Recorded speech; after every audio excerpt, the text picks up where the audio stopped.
リメイク版のクリスタラーを3ターンで倒せたので動画にしました。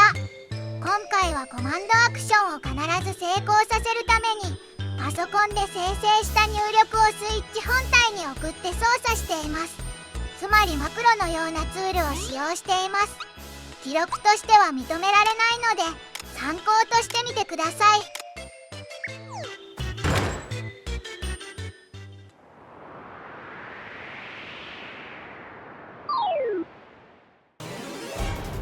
3ターン討伐はかなりギリギリなのでステータスと装備構成はがっつり調整しています。まずメインアタッカーのマリオに無敵を付与します。無敵状態では他のバフをかけられないという仕様があるのでアクセサリーはクリスタルのお守りを装備しています。クリスタルのお守りには攻撃と防御の効果があります。マロは全体攻撃用のサブアタッカーです。仲間ボーナスのサムアップも重要です。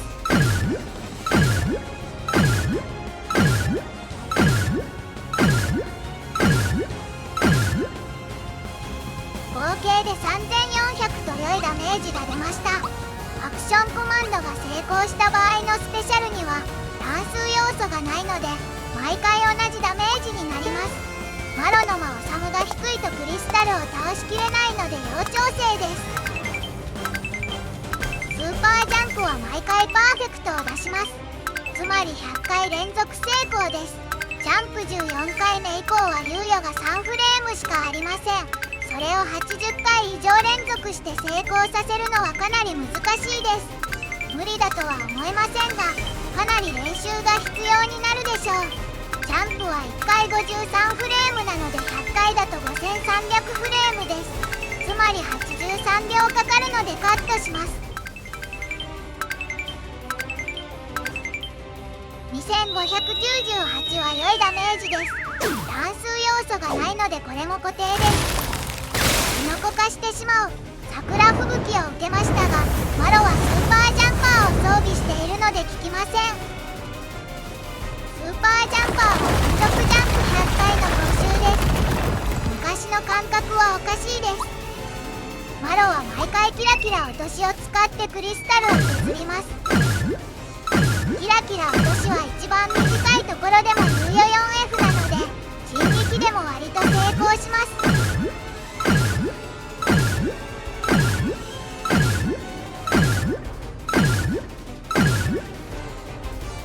今回はマロが最速なので今のが2ターン目の最初の行動でした。 G のクッパに変えて3人技を使えます。3人技は攻撃力依存なので武器のブレでダメージが変化します。ステータスによっては低乱数のダメージを引かないと倒しきれない可能性があります。アクションコマンドだけでなく調整も重要ということで3ターン討伐はかなり難しいと言えます。今回のステータスではクリスタラーに629、土クリスタルに1515のダメージが必要でした。構成を練る時間を含めると10時間以上かかっていますが調整が済んでからは1時間ほどで完走できました。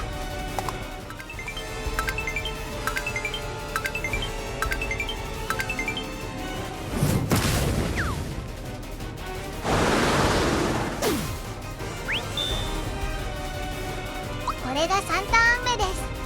クリスタラーは攻撃ではなく切手出しを使ってきます。残り体力を見ると土クリスタルが974も残っているのでマロのキラキラ落としでは倒しきれません。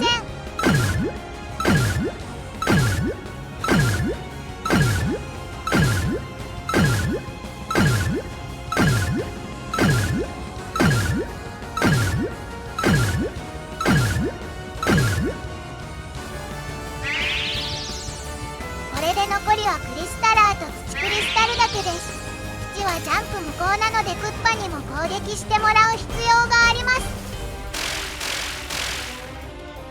切手出しを受けたのでダメージアップのバフが切れてしまいました。マリオのスーパージャンプでは倒しきれないのでクッパにメカクッパプレスを使わせます。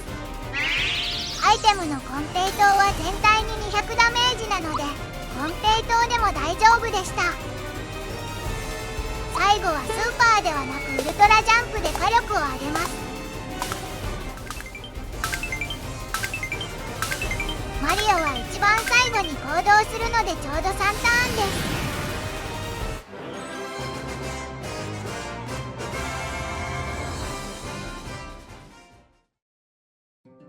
ということで3ターンで倒すことができました。